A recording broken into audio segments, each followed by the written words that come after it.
Now let's look at the movement of the pieces, how a piece moves.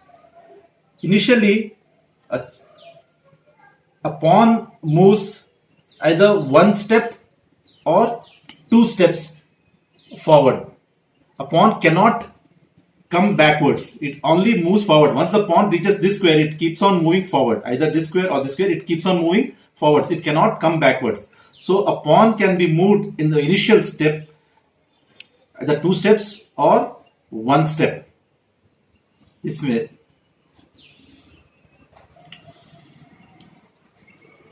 But while conquering the opponent's piece, it conquers in the cross section only, in this way. If a piece is placed opposite to the pawn, it cannot conquer that, but if it's placed in a cross square, it can conquer it.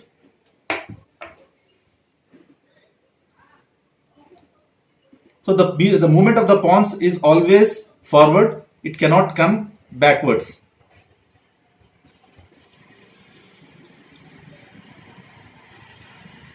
Now let's see how a bishop moves.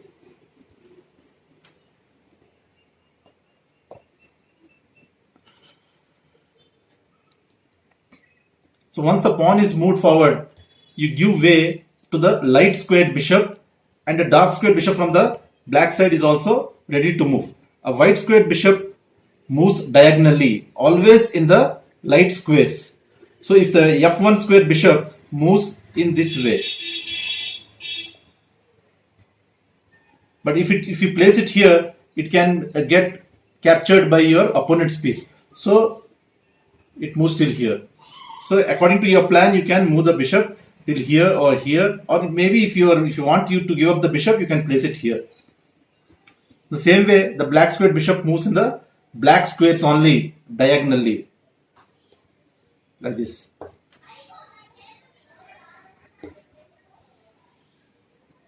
So a light squared bishop moves in the light squares, while the dark squared bishop moves in the dark squares only.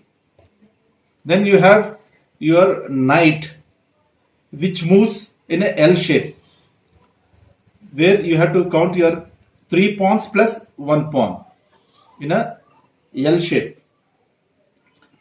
So a light squared a knight which is placed in B1 can go to C3, A5, B6.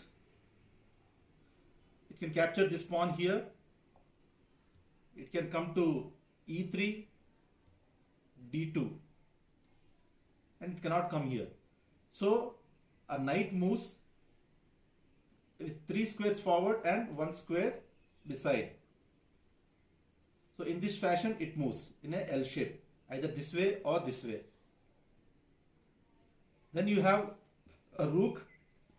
A rook moves across, either horizontally in the sideways or in the front, either in the ranks or in the files. It moves in a straight line. It keeps on moving till here, it keeps on moving till here, it keeps on moving till here. So a rook moves perpendicularly while a bishop moves diagonally, and a knight moves in a angular manner, L shape. A queen has the movements of both rook and the bishop. It can move either diagonally in the square which is placed, or perpendicularly straight forward or backwards, anyway. Next comes the king. A king can move only 1 square, either to her left or right or behind, but it can move only 1 square. Either it can come here, it can go there, it can go here. So it moves only 1 square. In movement it is very slow compared to the queen. So this is the movements of the pieces, how a piece moves. Now we'll see about castling. So once the pawn is not in front of the king, and the space between the king and the rook is empty, suppose say this has moved here, then you can put your king in a safe place, in a safe castle, by castling. The castling can be done by moving the king first to this square from E to G square, leaving one square in between and bringing this rook beside it.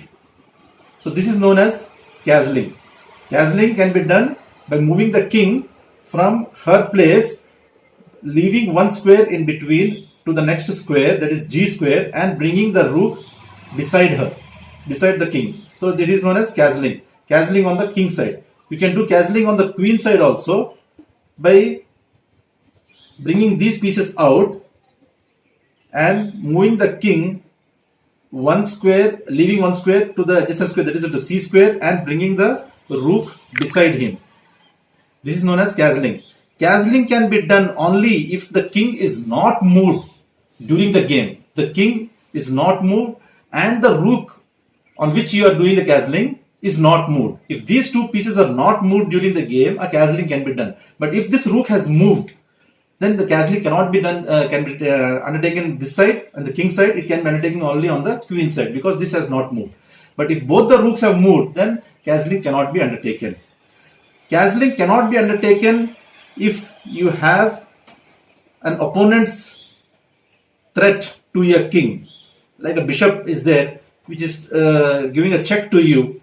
In this situation, you cannot castle the king either on the queen side or on the king side. First, you have to block the check, move the bishop, and then you can castle if you want. If the game desires, if the plan requires, then you can castle. Otherwise, you cannot castle. And if suppose say there is an attack on your rook, but it is not coming in the way of your king while castling, you can do the castling. So an attack on the rook is okay for castling, but a king should not be attacked during the castling. In the same way, here also, if the rook is being attacked by an opponent, here in this fashion you cannot castle because the knight is giving a check to the king. You cannot castle. But if there is a attack on, say if there is an attack on your rook, you can still castle because the king is not under attack. Even the way it passes, it is not under attack. So you can castle here. ఇప్పుడు మనం తెలుగులో క్యాజిలింగ్ గురించి అనుకుంటే, క్యాజిలింగ్ king కి అంటే రాజుకి rook కి అంటే ఏనుగుకి మధ్యన ఏ పీసులు ఉండకూడదు. అంటే ఈ సకటం కానీ ఈ గుర్రం కానీ ఉండకూడదు. అవన్నీ బయటికి వెళ్ళిపోయి ఉండాలా.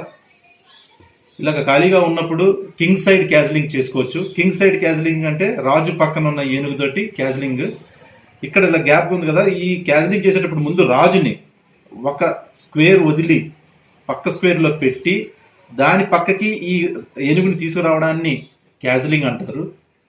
ఈ క్యాజిలింగ్ ఏ సందర్భంలో జరుగుతుందంటే, మన క్యాజిలింగ్ చేసే రాజు కానీ ఈ రూక్ కానీ మూవ్ అయ్యి ఉండకూడదు. ముందు గేమ్లో ఎప్పుడు కూడా మూవ్ అయ్యి ఉండకూడదు.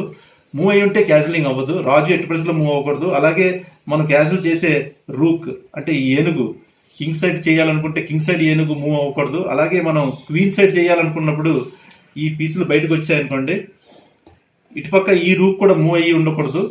సో అప్పుడు క్వీన్ సైడ్ క్యాజిలింగ్ అవుతుంది. క్వీన్ సైడ్ క్యాజిలింగ్ చేసేటప్పుడు ఈ రాజు ఒక స్క్వేర్ వదిలి ఇక్కడ C1లోకి వస్తాడు. అప్పుడు ఈ రూక్ ఆ రాజు పక్కకి D1లోకి వస్తుంది. దీన్ని క్వీన్ సైడ్ క్యాజిలింగ్ యా లాంగ్ క్యాజిలింగ్ అని కూడా అంటారు. ఇది క్వీన్ సైడ్ క్యాజిలింగ్ యా లాంగ్ క్యాజిలింగ్. అలాగే షార్ట్ క్యాజిలింగ్ యా కింగ్ సైడ్ క్యాజిలింగ్ అంటే రాజు పక్కన ఉన్న ఏనుగుతో క్యాజిలింగ్ చేయడాన్ని షార్ట్ క్యాజిలింగ్ యా కింగ్ సైడ్ క్యాజిలింగ్ అంటారు. ఈ క్యాజిలింగ్ ఏ పరిస్థితుల్లో అవ్వదు అంటే, రాజుని తన ఒపోనెంట్ చెక్ చెప్పినప్పుడు, అంటే ఈ బిషప్ తోటి రాజుని ఇలా చెక్లో ఉన్నప్పుడు మనం క్యాజిలింగ్ చేయడానికి వీలు పడదు. ఎందుకంటే రాజు ఎప్పుడైతే అటాక్లో ఉన్నాడో, చెక్లో ఉన్నాడో, రాజుని మనం మూవ్ చేయడానికి అవ్వదు. సో ముందు మనం చెక్ నుంచి రాజుని తప్పించి ఆ తర్వాతే క్యాజిలింగ్ చేయాలా. సో ఇక్కడ పాన్ని ఏదో అడ్డుపెట్టి దాన్ని తప్పించి ఆ తర్వాత ఈ బిషప్ మూవ్ అయిన తర్వాత అప్పుడు మనం క్యాజిలింగ్ కింగ్ సైడ్ కానీ క్వీన్ సైడ్ కానీ చేసుకోవచ్చు. సపోజ్ బిషప్ ఈ ఏనుగు మీద అటాక్ ఉందనుకుందాం. అయినా మనం క్వీన్ సైడ్ క్యాజిలింగ్ చేద్దాం అనుకుంటే అవుతుంది, వీలు పడుతుంది. ఎందుకంటే రూక్ మీద అంటే ఏనుగు మీద అటాక్ ఉన్నా సరే పర్వాలేదు, కానీ కింగ్ మీద అటాక్ ఉండకూడదు. అలాగే కింగ్ ట్రావెల్ చేసే ఈ 3 స్క్వేర్లో ఎక్కడ అటాక్ ఉండకూడదు. కింగ్ రీచ్ అయ్యే స్క్వేర్ కానీ కింగ్ మూవ్ అయ్యే స్క్వేర్స్ కానీ థ్రెట్లో ఉండకూడదు. థ్రెట్లో ఉంటే క్యాజిలింగ్ అవ్వదు. అలాగే ఇటుపక్క కూడాను కింగ్ సైడ్ కూడాను అటాక్ మీద ఉంటే క్యాజిలింగ్ అవ్వదు. అటాక్ ఇప్పుడు లేదు, ఓన్లీ రూక్ మీద అటాక్ ఉంది కాబట్టి ప్రాబ్లం లేదు. ముందు ఎప్పుడైనా సరే క్యాజిలింగ్ చేసేటప్పుడు ముందు రాజుని మూవ్ చేయాలి. రాజుని ఒక స్క్వేర్ వదిలి ఈ పక్క స్క్వేర్లో తీసుకొచ్చిన తర్వాత దాని పక్కకి ఏనుగుని తీసుకురావడాన్ని లాంగ్ క్యాజిలింగ్ అంటాం. సో అలాగే ఇటుపక్క మీకు అటాక్ ఉందనుకోండి, ఫర్ ఎగ్జాంపుల్ మనం దీన్ని కింగ్ సైడ్ క్యాజిలింగ్ చేసుకోవచ్చు ఇలాగా. ఎందుకంటే రూక్ మీద అటాక్ ఉంది, కింగ్ మీద అటాక్ లేదు. ఈ 3 స్క్వేర్ల మీద ఎక్కడైనా సరే థ్రెట్ ఉంటే క్యాజిలింగ్ అవ్వదు. ఇక్కడ థ్రెట్ ఉంటే ప్రాబ్లం లేదు, క్యాజిలింగ్ అవుతుంది. సో ఇది క్యాజిలింగ్ తాలూకా బేసిక్ రూల్స్.